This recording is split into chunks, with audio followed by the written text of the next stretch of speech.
In today's show, we're going to look ahead to Tuesday's games in the NBA. Michael Bolton. Thanks, Josh. It's Michael Bolton here, and it's time for another episode of the Locked On Fantasy Basketball Podcast. Let's get to it. Let's get to it, indeed. You are Locked On Fantasy Basketball, your daily fantasy basketball podcast, part of the Locked On Podcast Network.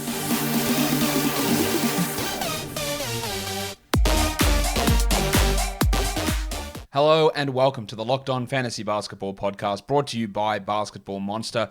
My name is Josh Lloyd and I am the lead fantasy analyst at basketballmonster.com and at Yahoo Sports Australia. And you can find me on Twitter as always at redrock_bball and on Instagram at Locked On Fantasy Basketball. We are here to look ahead to Tuesday's action, see what I'm looking for, and look for some streaming options there as well.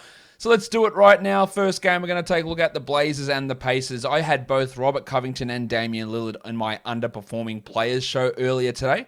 So I want to see whether they can get that turned around. Lillard can't hit any shots. Covington can't hit any shots. He's scoring his way down. Covington's defensive numbers are way down. Both guys are really struggling at the moment.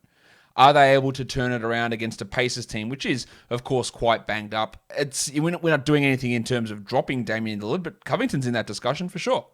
Now, you probably hold on to him for Tuesday, just because it is a low-volume day, and you hope he turns it around. But after that, maybe you do have to make that decision to move on.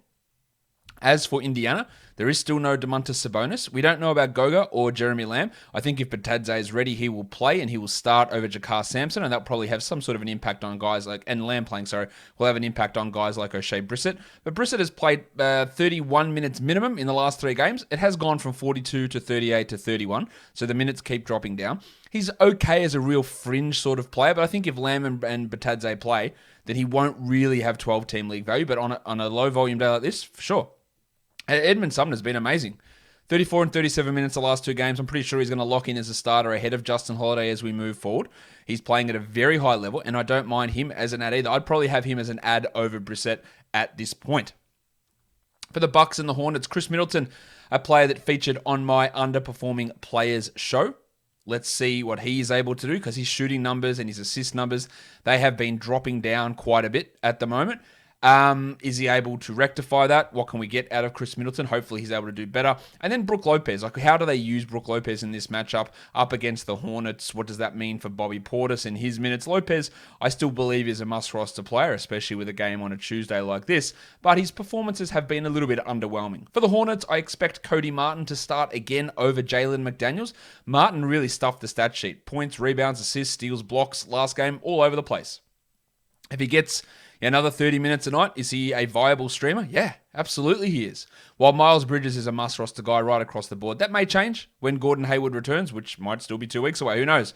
But Bridges putting up some pretty good numbers at the moment. The Thunder and the Celtics, this is a back-to-back for the Thunder.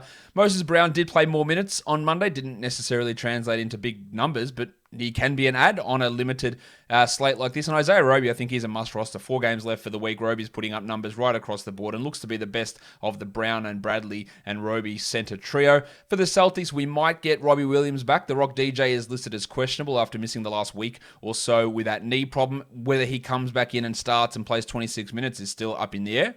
But I'll be pretty happy about getting him back for this one. While Marcus Smart, I've been really impressed with what Smart's been doing. Started off the season struggling, had the injury, and then came back and played well.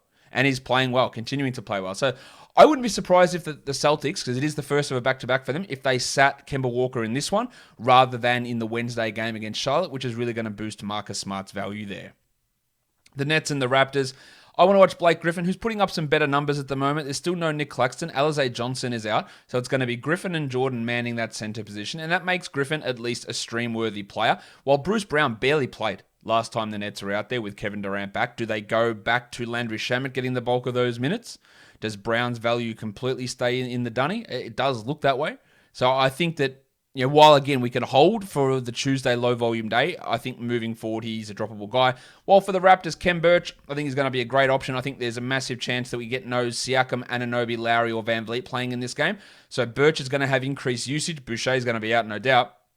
And then it is another big opportunity for Malachi Flynn. This could be one of those spike games where he comes in, plays 35. And the good thing is because it's on a low volume day, if you do add Malachi Flynn, it is going to make sense. Now, I don't have any inside information to say that the Raptors are doing that at this point. If I did, I would tell you that I know that. But I don't. I'm just assuming based on what they've done that we would get this situation where a bunch of guys are out and Flynn could become an option for us. The Wolves and the Rockets are back-to-back here for Minnesota. Let's see what D'Angelo Russell looks like, what his minutes look like. Does he move into the starting lineup at all? And then also Josh Okogie, who can be at times an option for steals. He also very rarely, if ever, is an option for anything else. But his steals can be useful, and I imagine he'll still get pretty solid minutes as a starter. While the Rockets, we know that by now John Wall is out for the rest of the season. They're still dealing with a ton of injuries, though, so their rotation's going to be all over the place. They are going to be welcoming back Christian Wood, who rested in the last game, Daniel House, who rested in the last game. But Eric Gordon, we still don't have him available. DJ Augustin's still out. David Nwaba's still out. Sterling Brown is still out. So how does this rotation go? Do they start Armani Brooks? Do they start Avery Bradley in place of John Wall? Kevin Porter is returning to action, so cousin Kev's going to get a big opportunity as the starting point guard for the rest of the season. Brooks is going to have some stream value, but I also think Kelly Olynyk's going to be the biggest winner here because I do believe that there is a chance they could start House at the 2. I think they'll still bring House off the bench, but Olynyk has been so good for this team as he's been acquired, basically every game since he's been acquired, and this is another great opportunity without John Wall for him to really start putting up some huge numbers. I wouldn't be surprised if we get top 60 Kelly Olynyk from here on out. The Mavs and the Warriors. The second of 5 games for the Mavericks. It is a back-to-back. Porzingis and Richardson did not play on Monday. Doncic and Finney-Smith were both listed as questionable, and that was upgraded to probable, and they played. I would not be surprised to see Doncic sit this one out. So I'd be really looking at Jalen Brunson in this scenario. And then Dwight Powell, there's a chance Powell rests, but he started the last 3 games and had some okay performances. How he looks in this one, though, and whether he even plays, and if he doesn't play and Porzingis is out, then you're really looking to fire up your Bobans or your Willie Cauley-Steins in that scenario. For the Warriors, Kelly Oubre, this is my shocked face. He's playing well in his best position, which is as a 6th man. So he's putting up some really good numbers at the moment in that role, and no Bazemore, no Lee is going to help him. Well, one Toscano Anderson playing some good numbers, or good minutes, putting up some good numbers as well. Absolute 14-team league stream, and maybe even a 12-team league option.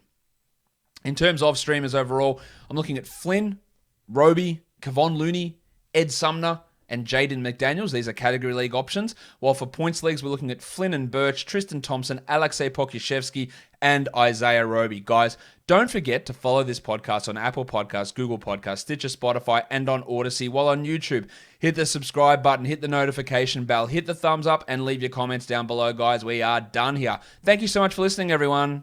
See ya.